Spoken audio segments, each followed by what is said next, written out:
Hello and welcome to the September 4th edition of the Thursday Night Thunder podcast with AJ and MMK. This is episode 27 of the series. I'm your host, Adam Jason Sinclair, and tonight, Mykkal and I will once again bring you the best discussion about the world of modern motorsports.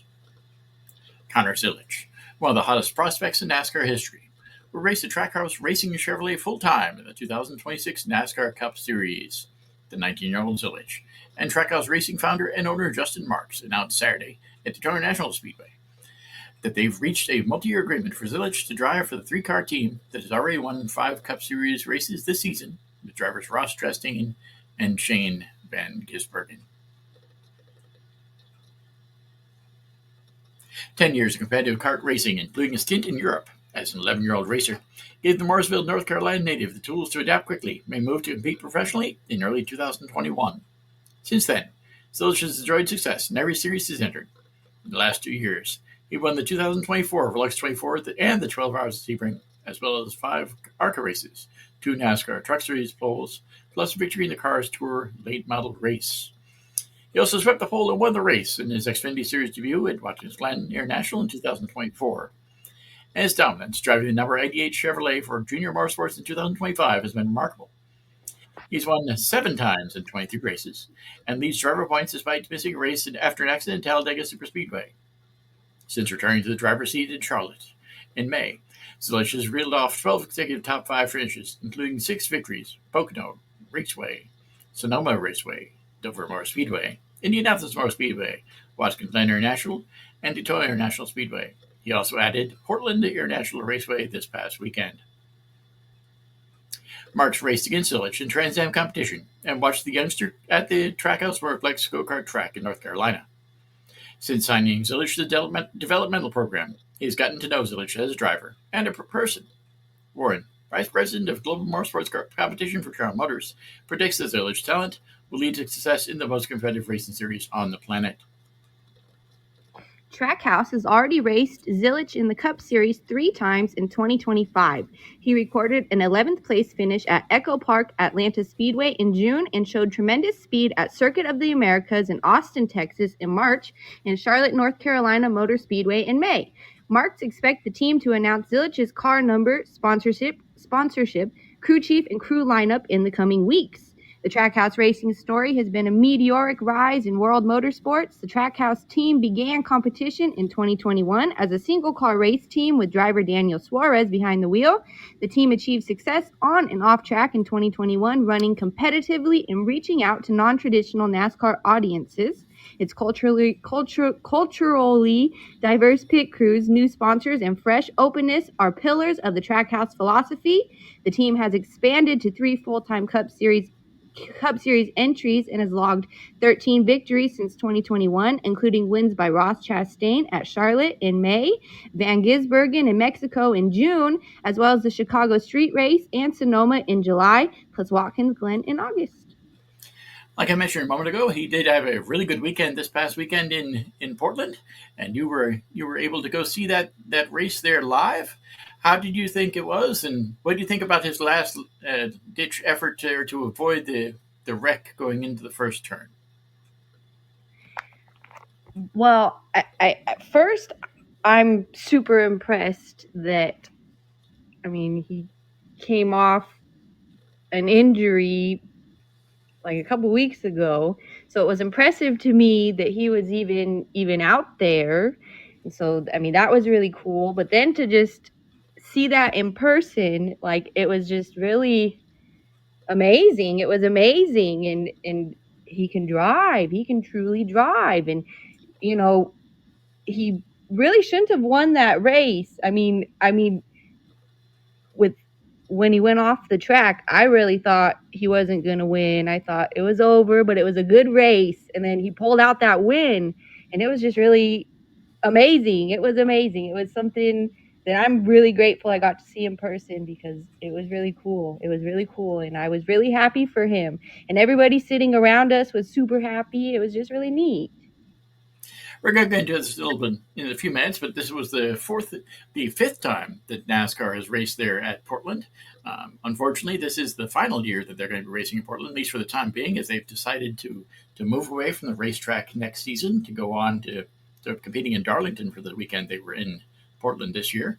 How do you feel about that? Do you think it was a good idea to leave the track? How do you feel about the track in general in Portland and the crowd in particular there? I thought the track was unique. I thought the track was really unique.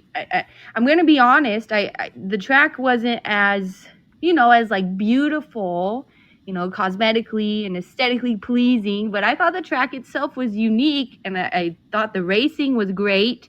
But I also was a little bit surprised, at least from my angle, at how kind of bare the stands seemed.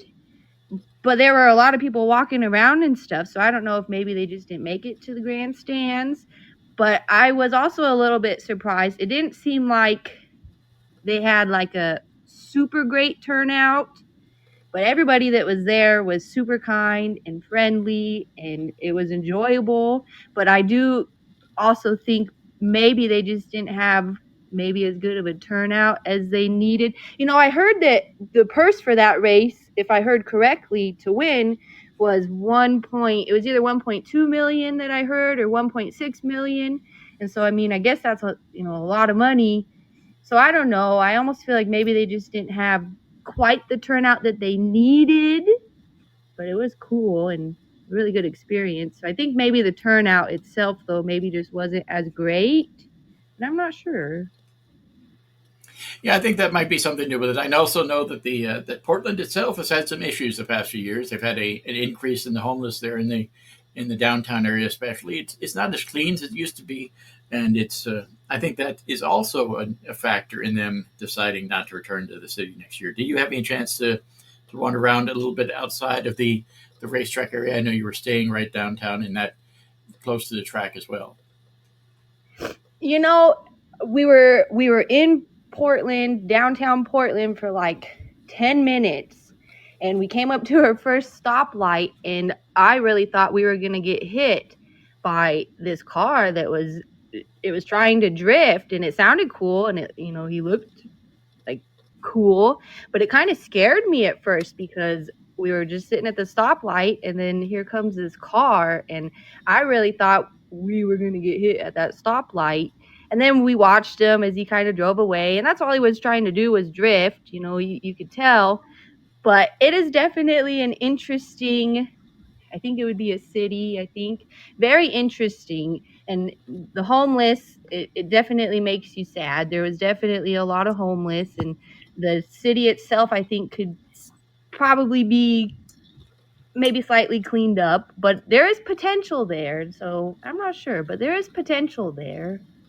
Well, I hope they do. I hope they get a chance to clean it up a little bit. I hope that the other series they're competing there still, the IndyCar series and the Formula E series, hope they have a good few years. I know that they definitely need to do some work at the track. Like you said, it's not as clean as it should be, but hopefully it's going to be getting there. And like I said, we'll go ahead and get into that a little bit later after we have our guest on the show tonight. Now let's go ahead and get into that. Thanks to NASCAR and Suburban Propane's new partnership, Propane will help keep the air cleaner and race day operations on track, a benefit for drivers and fans alike. Propane has lower carbon intensity scores and lower emissions, 138 pounds CO2 per million BTU, when compared to traditional fuels like kerosene with 161, diesel 163, or gas 168, meaning propane is a more efficient, cleaner burning fuel that keeps lungs healthier and operations moving just as reliably. This partnership brings the benefits of propane to an industry heavily reliant on traditional fuels, especially for track drivers which normally run on kerosene. We're now pleased to welcome the CEO and President of Suburban Propane, Mike Stivala, to the Thunderdome. How are you doing this evening, sir?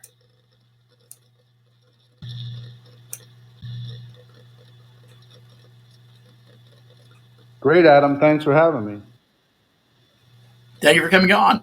We've got a few questions for you first off. Can you tell us a little bit more about the partnership between Suburban Propane and NASCAR?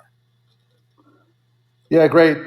So we launched this multi-year partnership in January of this year. Our first race was the Daytona 500, and it's a partnership that puts Suburban Propane as the official propane of NASCAR and Speedway Motorsports.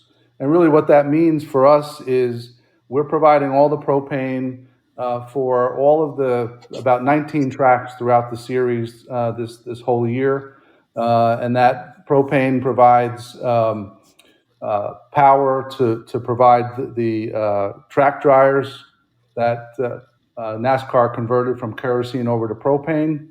And we also expanded the partnership to also include our ability to feed propane to all the concession stands to keep the food warm, help with cooking, and also enhance the fan experience by being involved in all the campgrounds and providing propane to the campers that come on to enjoy the weekend at every race. Awesome. I know you had a large presence there at Daytona this past few weeks ago for the race there, the summer race. How did that go? I know the weather wasn't exactly the best, but it seemed like it was an okay race there. Yeah, no, it was a great race. It's been a great year for us. This is our first year of a 4-year arrangement. We hope that will continue for many years after that. And we're really learning every race, Adam, as to how to serve the fans and serve the NASCAR community better and better. And I would say from our first race at the Daytona 500 to coming back to Daytona last week was I think we've come a long way in how we interact with all the fans that come out to enjoy the great sport. Have you approached other series about a similar partnership? Not yet. I will say we've been approached by several other both teams and other series. I think our approach right now is we're really embedding ourselves in this partnership. It's a great fit. Two legendary American brands coming together to support this great sport. And so I think we're just really looking to hone in on what works best. How do we support NASCAR and Speedway Motorsports? How do we enhance the fan experience? And we'll learn a lot. And if that means we have the blueprint to take that in other series, we'll look to do that. One of the big things that's been promoted lately is the new reboot of the King of the Hill series, which is takes place in Texas. There, based on the career of Hank Hill, who worked in the propane industry. I know that's kind of a fictional thing, but has the series King of the Hill made your business a little more fun? Yeah, that's funny. I'll be honest and say I never actually watched it myself, but I joined the company almost 25 years ago. And the first thing someone said to me that was not familiar with the propane industry, they said, "What are you, Hank Hill?" And so I guess there is some truth to that, Adam. I think it certainly showed the awareness of a great profession that for me has now been a 24-year career.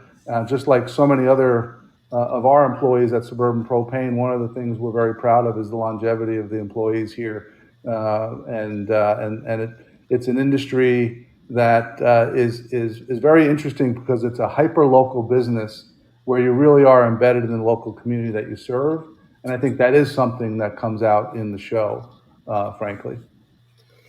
I'd now like to throw you out to my co-host, Mykkal Mulalley Kapalo in Afraid of Washington, who has some questions for you as well, sir. My first question for you this evening, what are some of the important things to remember when handling propane?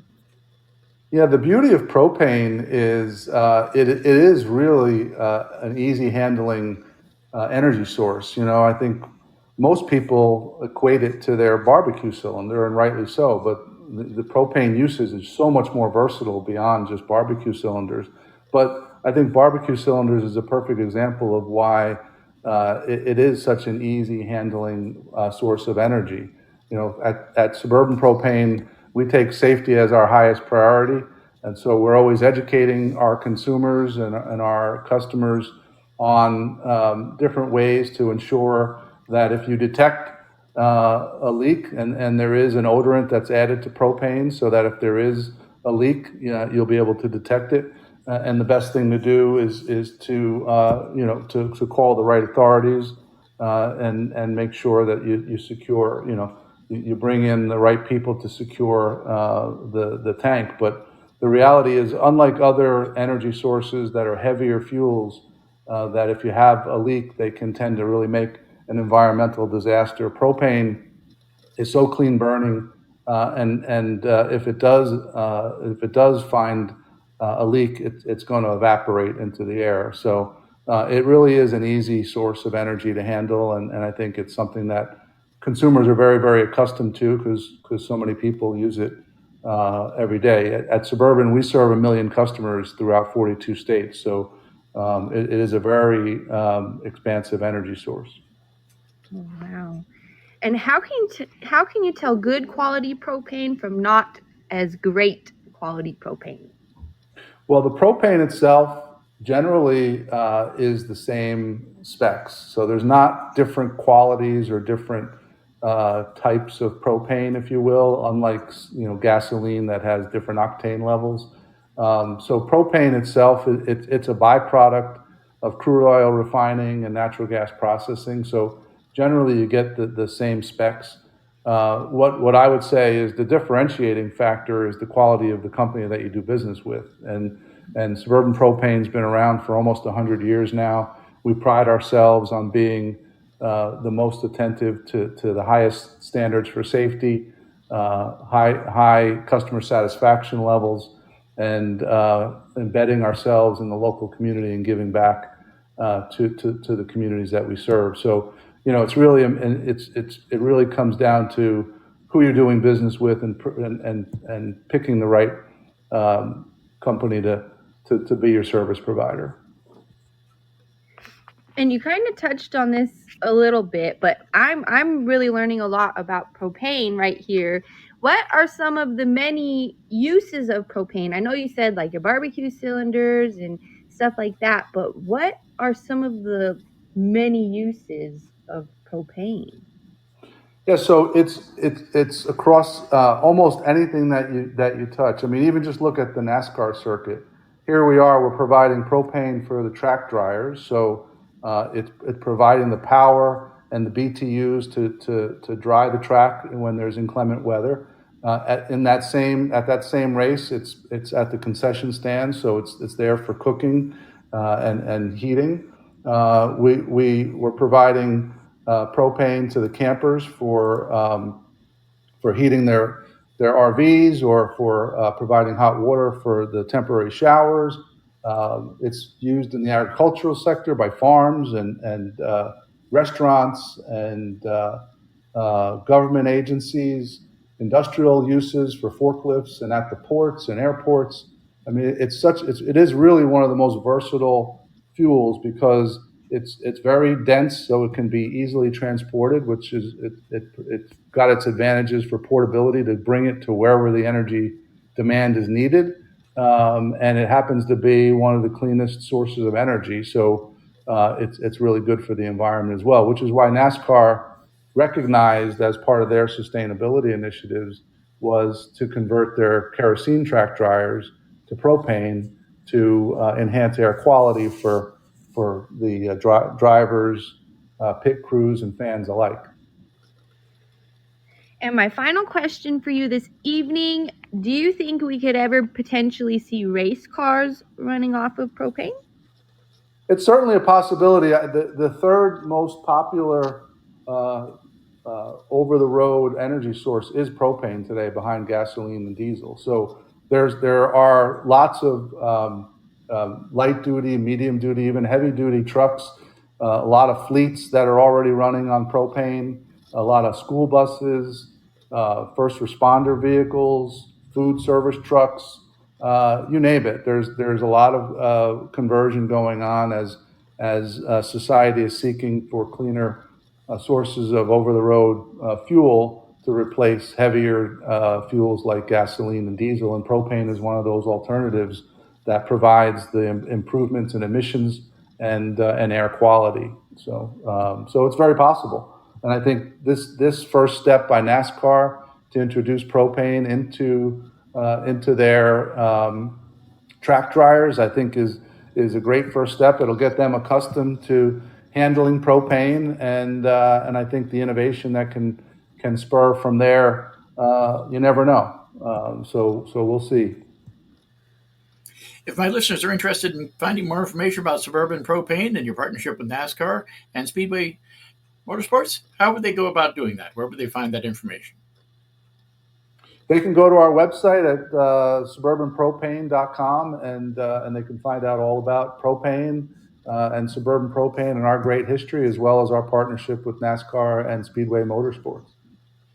Well, thank you very much for coming on the show this evening. It was great talking to you, and we did learn a little bit, and hopefully you have a chance to get out there and see one of the track drivers in action sometime soon. Hopefully not very much, because those track drivers take up a lot of time. But hopefully we get a chance to it, and we're looking forward to seeing some more racing in the future. Great. Thank you both. Thank you. Have a great evening.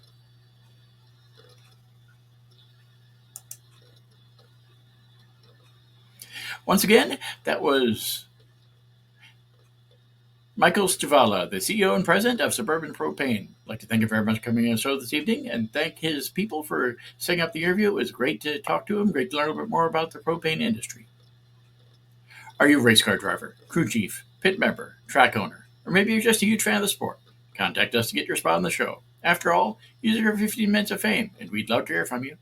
The easiest way is to go to thursdaynightthunderpodcast.podbean.com.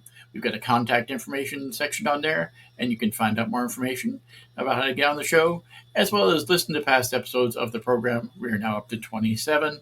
Hard to believe that. So let's talk a little bit more about the race in Portland. How was the experience overall? Do you think it was a good race? Do you think it was fun? And would you like to go back there again if you had the opportunity? Absolutely. I think it was a fantastic race. It was a lot of fun, and I would absolutely go back if I had the opportunity. It really opened my eyes because, like I said, I've only ever watched NASCAR on TV, and so it really did. It really opened my eyes. It truly is one of those things that if you're able to, you should really go and experience at least once. It really was. It was amazing. It really was. It was such a good time. I'm super grateful that I had the opportunity. And yeah, it was great. The racing was fun and kept you on your toes, and just, yeah, it really was. It was just, I almost have no words because it really was. It was just amazing. Amazing. Overall, amazing. I know it was your son's first big race that you've taken him to. How did he think of it? What was his impression? Well, when we got there and we first heard the cars, he fell asleep. And I was like, wow, okay, he's super excited. He's going to sleep through the whole thing. But then once he woke up and he got moving and stuff, he really enjoyed it. He was clapping and he was cheering for cars as they went by. And before we even made it back to the car to leave, he was already asking if we could go more. And so he enjoyed it a lot. And that was part of what I think made it a lot of fun, is that, I don't know, it's just neat when, because they always talk about like the younger generation and stuff. And so I'm hoping we got a race car driver on our hands. But regardless, I really think he enjoyed it and he wants to go more. So That's good. I know you had a chance to talk to one of the competitors in the ARCA series there. What was your impression of him, and what do you think about what was his idea about the weekend there in Portland? Did you have a chance to talk to him a little bit? Very nice people. There was probably about 6 people out there, and we were kind of just moseying around looking at all the cars, and they started talking to us first, and we were like, wow. So we stopped and we talked for a little while. The car that we took a picture in front of, I didn't get a chance to get one of the gentlemen's name, but he knew a lot about the car. He said, and it's a 2-seater car. I can't remember what class he said it was, but it was a 2-seater car. And he said that on that track, the car that we took a picture in front of was 2 seconds faster than the Xfinity cars. So I don't know what kind of class it was. It kind of looked like a super late model maybe, but I know maybe not. I'm not sure. So that was neat. I liked that, he reached out to us and we stopped and we're like, oh, cool. And we talked for a little bit, and he told us all the many different classes that they kind of dip their toes in. And it was neat because he said that they are from, he did tell me, I think maybe it was the Cleellum area, I'm not quite sure, but somewhere over on the Seattle side. And so it was neat. It was neat. And I'm going to do my best to see if maybe we could get maybe him on the show. That would be pretty cool.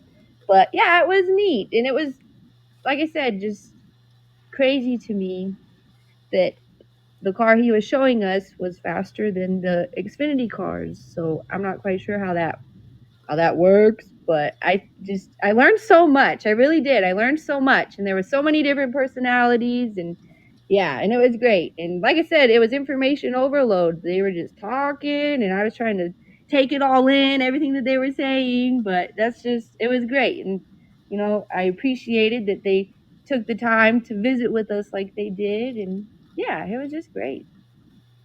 Well, we'd like to thank Steve Bidlack and the rest of the people at Green Savory Racing who were able to get us the credentials there for the race in Portland. And hopefully, I know that as I stated, the Xfinity Series will not be returning next season, but the IndyCar race will be there. And I believe the Formula E Series will be racing there in Portland as well. So hopefully it's a good future for Portland. I just know that NASCAR is taking a little bit of time off. Hopefully they return in the future, and hopefully it's a better experience and the fans actually are able to appreciate it, because that's really the whole thing, is having the people show up and making money. That's what drives the people to drives the series up there to racetracks like Portland International. So hopefully that continues in the future. For the first time, the NHRA Mission Foods Drag Racing Series Countdown to the Championship Playoffs will feature a 4-wide race, when one of the most unique spectacles in motorsports comes to ZMAX Raceway for the NHRA 4-wide Carolina Nationals on September 19th through the 21st. The Bellagio drag strips has hosted several historical moments over the years, and a 4-wide playoff race will certainly add to the list. The unique 4-wide format always brings another layer of intensity to the mix, with nearly 50,000 horsepower on display at once, and the added element of a countdown to the championship race makes it a must-see weekend.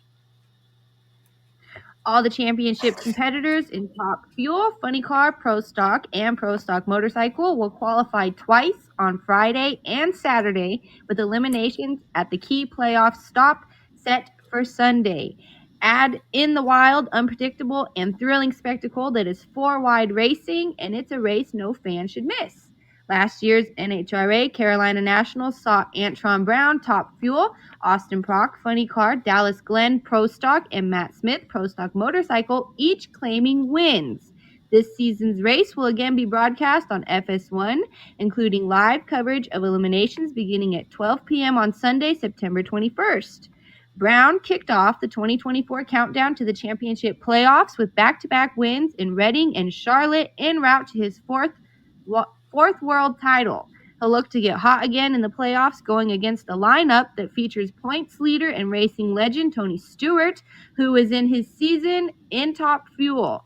Sean Langdon, who won NHRA's 1,000th Top Fuel race at Charlotte in the spring, Doug Coletta, record holder, and Doug Coletta and record holder Brittany Force and Clay Milliken.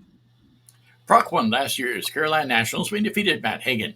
The John Force Racing standout to once again dominating the Funny Car points, winning 7 times in the regular season, including the Charlotte Spring Race.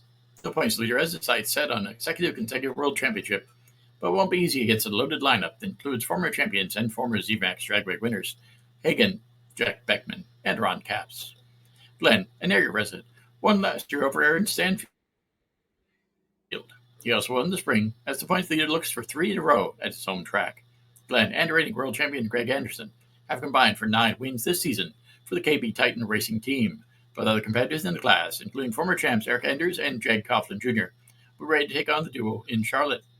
6-time Pro Motorcycle champion Smith calls ZMAX Dragway home, and he's also looking for 3 straight at ZMAX. He hopes that he opens the countdown at 3rd in points, trailing Richard Gadsden and back-to-back world champ Gage Herrera. Their heated rivalry will continue, while the class also features John Hall, Angie Smith, and Chase Van Sant. The NHRA Carolina Nationals also will feature thrilling competition in the NHRA Lucas Oil Drag Racing Series, which includes some of the sport's top drivers, as well as the Congruity NHRA Pro Mod Drag Racing Series, Johnson's Horse-Powered Garage NHRA Mountain Motor Pro Stock, and the Pingle NHRA Top Fuel Motorcycle Series. Fans will be invited to the Nitro Alley stage all weekend as the entertainment hub hosts Nitro School, meet and greets, music, and much more. Race fans at the ZMAX Dragway can enjoy the special pre-race ceremonies that introduce and celebrate each of the drivers racing for the prestigious Wally on Sunday, and includes the fan favorite Sealmaster track walk. The final can't-miss experience of any NHRA event is the Winner's Circle celebration on Sunday, where fans are invited to congratulate the event winners. As always, fans get an exclusive pit pass to the most powerful and sensory-filled motorsports attraction on the planet in Charlotte. This opportunity gives fans a chance to see teams in action and service their hot rods between rounds, get autographs from their favorite NHRA drivers, and more. Fans can also visit NHRA's popular Nitro Alley and Manufacturers Midway, which includes interactive displays, simulated competitions, merchandise, food, and fun for the entire family. The NHRA Mission Foods Drag Racing Series will feature 2 qualifying rounds at 4 and 6:15 p.m. Eastern Time on Friday, September 19th, and the final 2 rounds of qualifying on Saturday, September 20th at 12:30 and 3 o'clock p.m. Final eliminations are scheduled for 11:30 a.m. Eastern Time on Sunday, September 21st. Television coverage includes qualifying action for FS1 at 10 a.m., and then live coverage eliminations at noon on Sunday. To purchase tickets to the NHRA Carolina Nationals at ZMAX Dragway, please visit zmaxdragway.com or call 800-455-FANS. That's 800-455-3267. For more information about NHRA, please visit www.nhra.com. Extreme E, the revolutionary electric off-road racing series, has announced it will return for the one final time in 1 month on October 4th and 5th, marking the culmination of a series that has helped expand the possibilities for how motorsports can engage with environmental progress and innovation. Since its launch in 2021, Extreme E has introduced electric racing to remote, challenging terrains, aiming to highlight the impact of climate change while championing new technologies and approaches to sustainability. Saudi Arabia, through the Saudi Motorsport Company, the SMC, under the umbrella of the Ministry of Sport and the Saudi Automobile and Motorcycle Federation, has been part of that journey from the very beginning, hosting the series' first Desert X Prix and continuing to support its mission for 5 seasons. Now, the series prepares for its final lap, a final outing that not only honors its roots, but also set the stage for the launch of Extreme H, the world's first hydrant-powered off-road racing championship. The final lap will be an opportunity to celebrate everything Extreme E has achieved, at the same time setting the next frontier for Extreme H, reinforcing Saudi Arabia's ambition to be the hub for innovative world-class motorsport and a leader in shaping a sustainable future. The transition reflects Extreme E's vision to use sport as a platform for innovation, awareness, and action. While the cars and energy sources may evolve, the commitment to purposeful racing remains unchanged. Further details on the event schedule, teams, and drivers will be shared in the coming weeks. Tickets for the Formula One Crypto.com Miami Grand Prix, taking place May 1st through the 3rd, 2026, are officially on sale for what promises to be another unforgettable race weekend in Miami Gardens. Returning for its 5th year, the race around Hard Rock Stadium is set to deliver more excitement than ever, including an action-packed race schedule and the high-end festival-style fan experience that has made Miami a highlight on the global F1 calendar. The weekend will also mark the first F1 race on American soil for the newest team to the grid, Cadillac F1 team. In the 4 races held so far, there have been 3 different winners at the Miami International Autodome, and the 2025 edition was one of the most exciting yet. Not only is it the venue where Lando Norris achieved his first F1 win in 2024, but in 2025, rookie Kimi Antonelli became the youngest driver ever to start from pole position when he set the fastest time for the sprint grid. After a thrilling weekend attended by 275,000 fans and featuring a memorable parade lap with the drivers racing full-size Lego cars, anticipation is already building for 2026. Beginning now, race fans can purchase tickets across a wide variety of options, including reserved seats and premium grandstands, and luxury hospitality experiences. All ticket holders will continue to enjoy the diverse environment and activations around the Miami campus, including the world-class food truck and beverage offerings. Attendees also can gain access to the 300 level of Hard Rock Stadium, offering panoramic views of the 3.36-mile Miami International Thunderdome and exclusive vantage points directly overlooking the F1 team village on the Miami Dolphins home field. Seating products on sale now include the start-finish grandstand, offering unparalleled views of pre-race grid ceremonies, the dramatic lights-out start, pit alley in action, and the checkered flag. The beach and marina grandstands deliver a lively atmosphere with close-up views of the track, while the Turn 1 North grandstand lets fans witness intense battles in the opening corner. Meanwhile, the Turn 18 grandstand is perfectly positioned at the end of the straight to guarantee plenty of overtaking. Fans can also look forward to new grandstand plus benefits that will be detailed in the coming weeks. Fans attending this year's race can now access exclusive hotel rates. With premium accommodations located near the campus, guests can enjoy flexible booking options that elevate their experience beyond race weekend. Availability is limited. Early booking is strongly recommended to secure preferred locations and rates. Check out online for reservations and to learn more. Now, that was an interesting race there in Miami. It's a great facility. It's really cool. It is somewhat a temporary facility, but they are having more events there all the time. So it could be interesting to head back down there next year. I don't know if we're actually going to do that or not, but it was really cool to see it get up and close personal to the Formula One cars at least one time. And as I've recommended in the past, I think the first day, the Friday, is a really good time to head down there because of the wide variety of things on track. Not only the Formula One cars, but the Formula One Academy, as well as the other support series this year was the Porsches. So it was kind of cool. I think it might be interesting to get down there again, especially if you haven't been before. But it's a big expenditure, but it's not half as much as the one there in Las Vegas that they talked about before. So it would be cool to head down there again, but I don't know if I'm going to. After heading to your first Xfinity race, do you think you'll be going to any other big races in the near future? I think so. My aunt actually invited me to, I want to say it was a San Diego race with her. And anyways, so I think I will. I really do. I don't know about going to San Diego with my aunt. She's a little bit crazy, so that's a long ways to go with my crazy aunt. But I'm a believer. That was so cool. Like I said, that is going to really, and bless all of these super late model drivers and stuff. Super cool cars, don't get me wrong. But that is going to make it super hard to watch like the super late models and stuff around here now, because I went to that Xfinity race and it was just truly awesome. So now it's going to make all the other racing around here kind of boring. There you go. Yeah. I think that going to no matter how crazy your aunt might be, heading down to San Diego for the first O'Reilly Auto Parts Nationals event there in San Diego would be kind of cool. It looks like it'll be quite the event. It's being held at the naval base there, so sort of a temporary circuit. I think that there's a lot of stuff they can do, and it'll be cool to see it, especially if it was for the first time they've headed to that track. So that would be an interesting opportunity. I think would be to head there. You're right, and yeah, I don't know. Now I'm sitting here thinking, I have a normal list of races and cool things I want to go to, but set that list aside. I think I need to try and hit one NASCAR race in every series for at least once a year, for the next 20 years. I don't know. There you go. That's a good goal to have. NASCAR does put on some interesting races, and there's always a lot of changes there.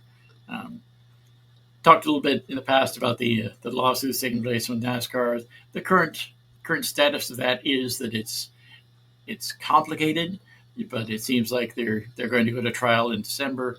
Hopefully, it works itself out. It doesn't look like it's as bad for 2311 and for front row as it was previously, but it seems like it's going at even keel, and I don't know how it's going to come out, but that'll be something to see in the next few months as well. I know there'll be more stuff coming out. I know that Denny Hamlin is no longer allowed to talk about that, so they're trying to keep his mouth shut a little bit more. And with the fact that it's going to be going to trial in December, I think that it'll be kind of quiet, that sort of news.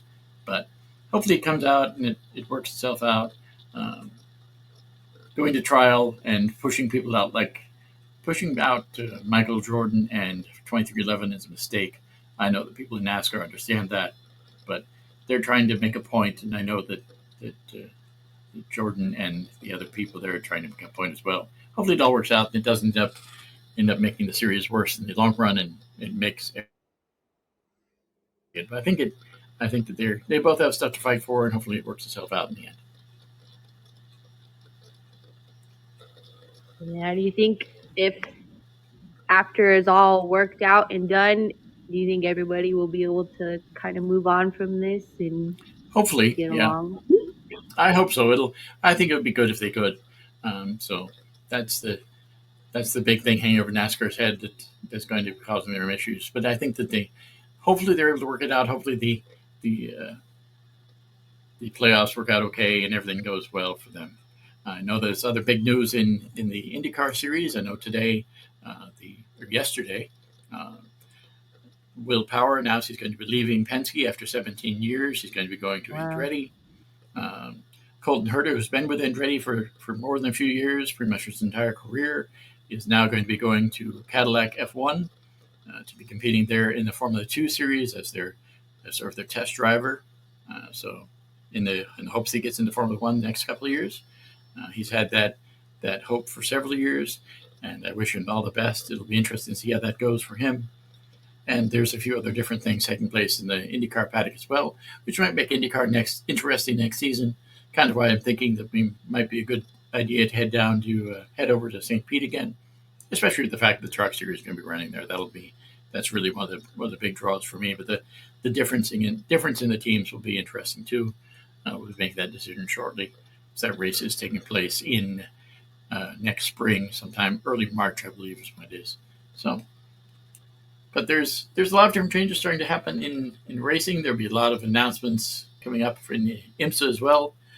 They're going to be releasing some schedules. They've released the NASCAR schedule recently, but they've also got other series schedules coming out. I might be posting those on the Motorsports News and Views page, and that'll probably be posted this weekend. Post a couple of those.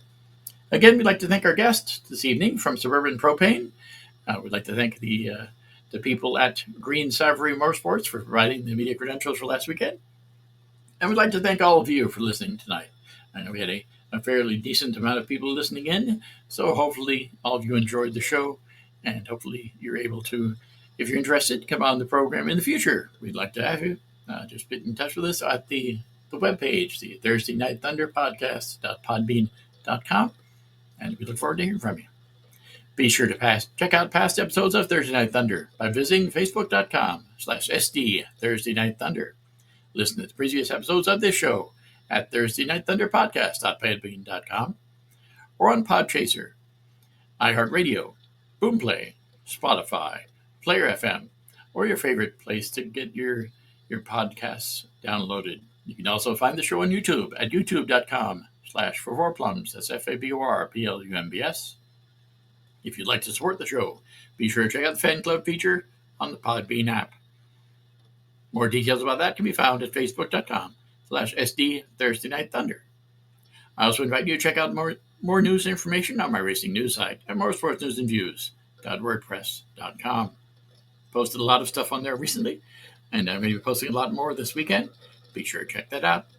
In addition, if you're a fan of South Florida, and who isn't, be sure to check out the latest news and information about our slice of paradise on my travel blog for Portland's Fantastic Finds. Be found on Facebook, on Twitter at PBHappening, and by heading to forwarplumbsfantasticfinds.wordpress.com.